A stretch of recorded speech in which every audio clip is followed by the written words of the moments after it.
بسم اللہ الرحمن الرحیم اللهم صل علی محمد وعلی آل محمد کما صلیت علی ابراہیم وعلی آل ابراہیم انک حمید مجید۔ حالیہ دنوں میں فرانس کے حوالے سے جو بھی باتیں ہمارے سامنے میں آئی ہیں، اور کل ٹویٹر پہ جو ہیش ٹیگ چلا فرانس کے پروڈکٹس کے بائیکاٹ کا، اس پس منظر میں چند باتیں آپ لوگوں سے عرض کرنی ہے اپنے دوستوں اور ساتھیوں سے۔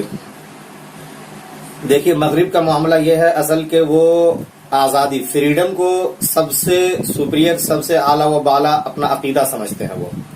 اور آزادی میں بھی اظہار رائے کی آزادی، یعنی فریڈم آف ایکسپریشن جسے یہ لوگ کہتے ہیں، اس کو سب سے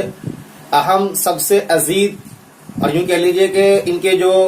واقعات اور سانحات سامنے آتے ہیں اس سے اندازہ لگتا ہے کہ اپنی جان سے بھی کہیں زیادہ اس کو عزیز مان کے چلتے ہیں۔ ٹھیک ہے، اچھی بات ہے، اس آزادی کو آپ جان سے بھی زیادہ عزیز مانتے ہیں تو مانیں،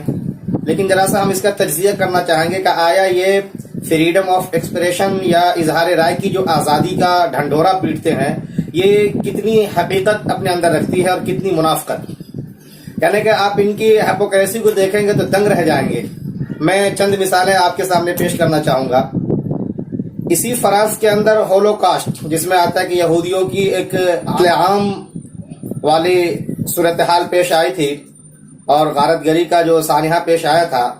اس حوالے سے اگر کوئی اپنی تحقیق پیش کرنا چاہے اور اس کا انکار کرنا چاہے کہ نہیں ایسا کوئی نہیں پیش آیا، یا جو کچھ بھی پیش آیا اس میں مبالغہ آرائی کی جاتی ہے، تو ایسا پیش کرنے والا یا اس واقعے کا اپنی تحقیق کی بنیاد پہ انکار کرنے والا بھی ان کے یہاں پہ مجرم مانا جاتا ہے، اور اس کو باضابطہ وہ سزا دیتے ہیں۔ اس کی مثال آپ نے ان خبروں کے اندر دیکھی ہوں گی۔ تو یہ حال ہے۔ ارے بھائی، جب آپ اس کو کہتے ہیں کہ ہر ایک کو آزادی ہے، تو ایک بیچارہ اپنی تحقیق کے مطابق اس بات کی آزادی رکھتا ہے، اس کو لبرٹی اور فریڈم ملنا چاہیے کہ کہہ سکے کہ نہیں، میں نے اپنی تحقیق کے اندر اس کو غلط پایا ہے، لیکن آپ اس کو آزادی نہیں دیتے۔ آپ کہتے تم انکار کرنے والے ہوتے کون ہو؟ تم نے اپنی تحقیق کی بنیاد پہ انکار کیا، اس کا اظہار کیا، تب جاؤ جیل۔ یہ ہے ان کے یہاں پہ۔ اسی طریقے سے یہ بیچارے آرمینیاؤں کے قتل عام کے حوالے سے دیکھ لیجئے، 2012 تک ان کے یہاں پہ قانون تھا کہ آپ اس کا اقرار اگر کریں گے تو مجرم مانے جائیں گے، یعنی کہ انکار کر سکتے ہیں۔ اور پھر 2016 کے اندر انہوں نے یہ قانون پاس کروایا کہ نہیں، اب اگر کوئی اس کا انکار کرتا ہے تو مجرم مانا جائے گا۔ یہ کیسی اظہار رائے کی آزادی مل رہی بھائی؟ اسی کے ساتھ ساتھ یہ لوگ اپنے جھنڈے کو سب سے زیادہ عزیز مانتے ہیں۔ اگر کسی نے ان کے جھنڈے کی توہین کی تو پھر اس کے اوپر سخت سے سخت کارروائی ہوتی ہے، سزا ہوتی ہے، جرمانہ رکھا جاتا ہے، اور جرمانے کا اماؤنٹ بھی کافی ہیوی ہوتا ہے۔ اور اگر کسی نے قومی ترانے کے ساتھ یہ بے حرمتی کی ہے تو پھر تو اس کا کہہ لیجئے کہ 4 گنا 5 گنا اضافہ کر کے جرمانہ وصولتے اور اس کی سزا دیتے ہیں۔ یہ بھائی، اظہار رائے کی اگر آزادی ہے تو آپ ان کو بھی اس بات کی لبرٹی دو کہ جو چاہے کرے وہ، لیکن نہیں۔ اسی کے ساتھ ساتھ آپ اگر یہ دیکھیں گے تو آپ کو ایک چیز اور بھی ان کے یہاں پہ ملے گی کہ اگر کوئی وہاں پہ جنس کے حوالے سے کچھ بولنا چاہے کہ بھائی یہ جنس، مان لیجئے کہ اگر کوئی مرد سے عورت یا عورت سے مرد بن رہا ہے تو آپ یہ کہہ سکتے ہیں کہ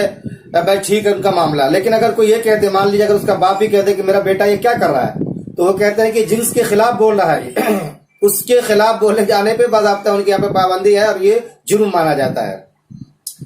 تو سوال یہ ہے کہ اگر آپ اظہار رائے کی آزادی کو اتنی اہمیت دیتے ہیں تو ان بیچاروں کو کیوں سزا دے رہے ہیں؟ یہ بھی تو اپنے اپنے طور سے اپنی آزادی کے مطابق اس کا اظہار کرنا چاہتے ہیں، جو انہیں کرنے دیجیے، لیکن نہیں۔ ان تمام چیزوں سے اندازہ لگتا ہے کہ سراسر منافقت، دھوکہ ہے اور کچھ نہیں۔ میں تو اس حوالے سے ان کے پس منظر اگر دیکھنا چاہوں تو اسرائیل کو اگر دیکھوں تو کہہ سکتا ہوں کہ یہ ان سے لاکھ گنا بہتر اس معاملے میں۔ وہاں پہ خاتون نے جب توہین رسالت کے ارتکاب کیا تھا تو اس کو سزا دی گئی، یہ بھی ہم لوگوں نے خبروں کے اندر دیکھی تھی، وہ بھی آج ریکارڈ پہ موجود ہے۔ بڑا افسوس ہوتا ہے ان لوگوں کی ذہنیت کو دیکھ کر کے۔ پرسوں اگر اردوغان صاحب نے ان کو اگر مینٹل ہیلتھ کے حوالے سے چیک اپ کرانے کے لیے کہا کہ بھائی دماغی خلل والے لوگ ہی ایسی حرکت کر سکتے ہیں کہ اگر ان کو لگتا ہے کہ ہمارے ساتھ یہ جرم ہوا ہے تو اس جرم کا ازالہ کسی اور انداز سے کرنے کے بجائے سرکاری سطح پہ سب سے مقدس، معزز، محترم شخصیت جو آج 2 ارب مسلمانوں کی عقیدت کا مرکز ہے، ان کا محور ہے، جو ان کے کلمے کا حصہ ہے، ان کے ساتھ گستاخی کو مزید فروغ دینا اور اس کو سرکاری سطح پہ اس کا اظہار کرنا، یہ مینٹل ہیلتھ کے گڑبڑی کی علامت نہیں تو کیا ہے؟